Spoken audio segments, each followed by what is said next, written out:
Coucou tout le monde, j'espère que vous allez bien. Moi, ça va. Aujourd'hui, on se retrouve pour une Freud Story. J'espère que je l'ai bien dit. Je vous ai écrit le mot de toute manière sur l'écran si vous ne savez pas ce que c'est. En fait, c'est tout simplement des stories parlant de choses terrifiantes, un peu paranormales en fait. Je vais vous raconter deux histoires qui sont passées. Ça va être des histoires vraies que moi je vais vous raconter parce que les Freud Stories, généralement, c'est un peu basé sur des faits racontés un peu sur internet et tout. Je vais essayer de faire le plus court possible, mais en même temps que vous compreniez les deux histoires. Dans les deux histoires, il y a mon frère dans chacune des deux. Dans la première histoire, mon frère avait un groupe d'amis d'enfance. Ils aimaient bien sortir, ils faisaient des bricoles de jeunes, quoi, boire. Il y avait certains d'entre eux qui fumaient un petit peu de l'herbe, etc. Oui, ne le faites pas.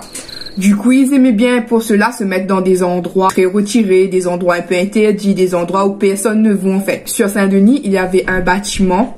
Pour ceux qui connaissent, on appelait cela la Maison Blanche. Et du coup, ils aimaient bien les traîner à chaque fois là-bas. C'était un bâtiment abandonné en fait, qui n'était plus occupé. Les jeunes taguaient sur le bâtiment. Généralement, les jeunes venaient là-dedans pour boire, pour fumer, pour mettre un petit peu leur drogue, ou bien même pour faire ça quoi. Voilà, je vais pas faire le dessin, je vais pas faire le voilà. Mais les jeunes, un garçon, une fille, ou bien voilà, ou bien plusieurs garçons, plusieurs filles, bref. Cet endroit était un peu réputé pour ça. Il n'y avait pas encore de gardiennage à ce temps-là. Ils aimaient bien franchir les interdits pour aller se poser, pour être tranquille et tout. Histoire racontée par eux tous, donc mon frère et ses amis. Ils commencent à partir, ils sont bien, ils sont dedans, ils boivent leur petit alcool et tout. Ils sont en train de entre guillemets, planer quoi. Ils sont tranquilles, ils font la fête, voilà. Soudainement, il y a quelque chose qui tombe à terre, je sais plus ce qu'ils m'ont dit, un bâton, quelque chose comme ça, qui commence à tomber, ça a fait un bruit, ça a résonné, tout le monde a eu un sursaut. Ensuite, ils se sont regardés, ils ont dit non, on est en train de commencer à planer, continuer à discuter et tout. Ensuite, ils entendent un bruit comme si quelque chose fonce sur eux. Ils disent c'est pas possible, ils entendent une grosse respiration, sur comme ça, ils entendent ça. Au fur et à mesure, quoi, on dirait quelque chose venait sur eux en courant. Ils commencent à se regarder comme ça, ils commencent à avoir des yeux rouges. Mais des yeux rouges, voilà, des choses rouges. Plusieurs choses rouges, pas une seule, c'est plusieurs choses rouges. Ils commencent à dire, ouais, franchement, ils sont tous dans le même état, ils sont défoncés, ils sont déchirés, quoi, ils se disent ça. Et là, tout d'un coup, il y en a un qui se dit, le chien a c'est un chien, et le chien il a 3 têtes. Non.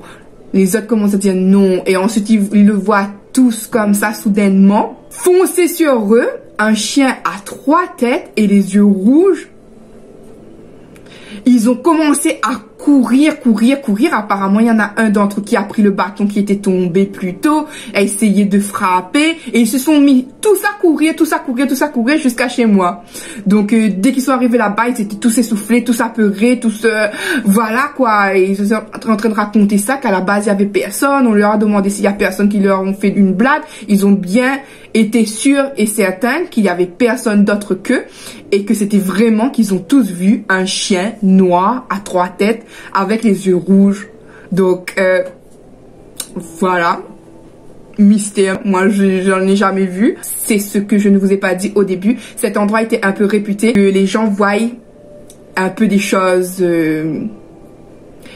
un peu paranormales. Il y en a qui voyaient des personnes mortes qui marchaient dans cet endroit. Il y en a qui voyaient des choses. Il y en a des personnes qui venaient fous apparemment quand ils partaient à cet endroit.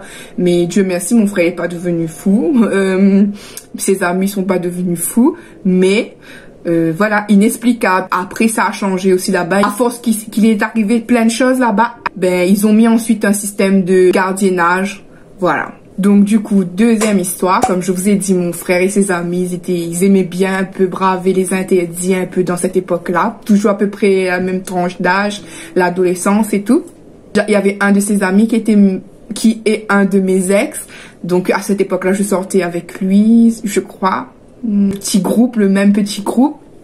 Ils partent cette fois-ci, ils vont faire les conteneurs de poubelles d'une entreprise qui faisait des autocollants. En fait, cette entreprise, elle jetait tout ce qui était les papiers qu'ils pensaient inutilisés. Ils avaient un gros conteneur et il y avait plein de ça. Je ne sais plus qui dans la bande avait informé ça à la bande. Et eux, donc ils ont dit, ouais, mais c'est du gâchis de jeter ce genre de papier d'autocollant alors que ça pourrait servir à d'autres personnes.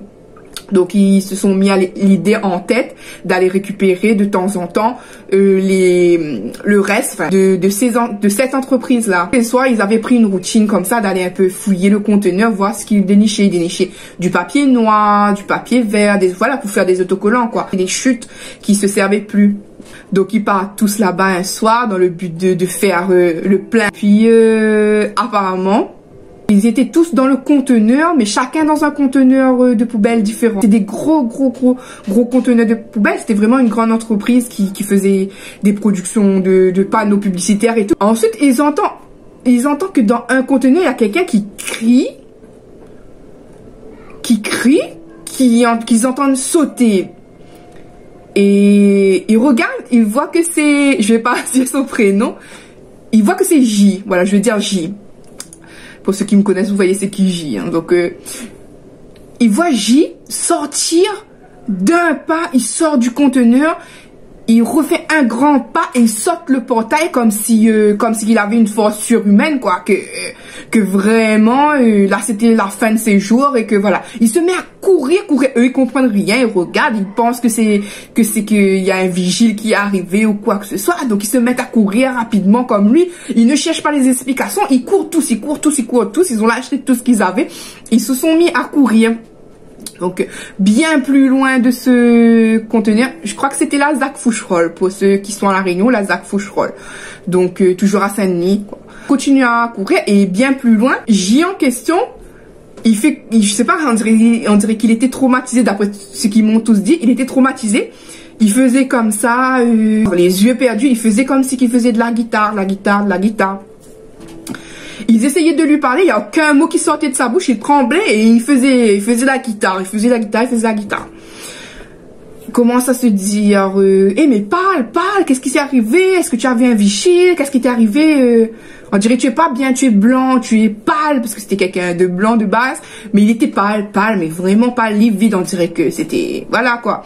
Il demande, il essaye de dénicher quelque chose, mais il parle pas. Et lui qui est athée, il croit pas en aucune religion, et là il s'était mis à faire le signe de la croix. Donc les autres, mon frère et ses copains autour, ils commencent à se dire ouais ben il y a quelque chose de grave qui est arrivé. Ensuite ben j'y ai monté chez nous avec mon frère et tout. On habitait dans un immeuble, enfin ma mère habite toujours dans cet immeuble. Ben, ils sont montés dans l'immeuble. Ils sont assis, ils ont commencé à nous raconter ça. Moi, je voyais que J était bizarre. Donc, ma mère dit, qu'est-ce qui est arrivé? Est-ce que vous êtes blessé? Est-ce que quelqu'un est blessé? Il y a mon frère et tout le monde commence à raconter. Maman avait une tisane pour le saisissement. Donc, maman, elle a donné. Le saisissement, c'est quand tu as eu peur et tout. Maman lui a donné à J, la tisane. Et ensuite, il a commencé à se calmer doucement, voilà, calmement. Et il a commencé à raconter. Et apparemment, dans la benne, soudainement, il a entendu un bruit et il a vu un cercueil se lever devant lui comme ça. Et le cercueil était en train de s'ouvrir. Ben, il n'a pas laissé le cercueil le temps de s'ouvrir. Il s'est mis à courir parce qu'à la base, il n'y avait même pas de cercueil à l'intérieur. Et là, c'était un cercueil en lévitation. Et donc, il a pris peur, lui qui croit en rien. Mais cette fois-ci-là... voilà, il était traumatisé, quoi. Donc, mystère aussi pour celui-là.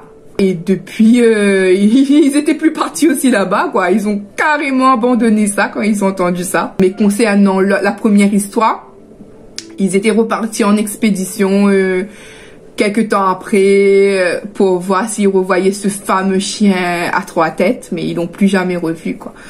Donc, voilà pour ces third stories.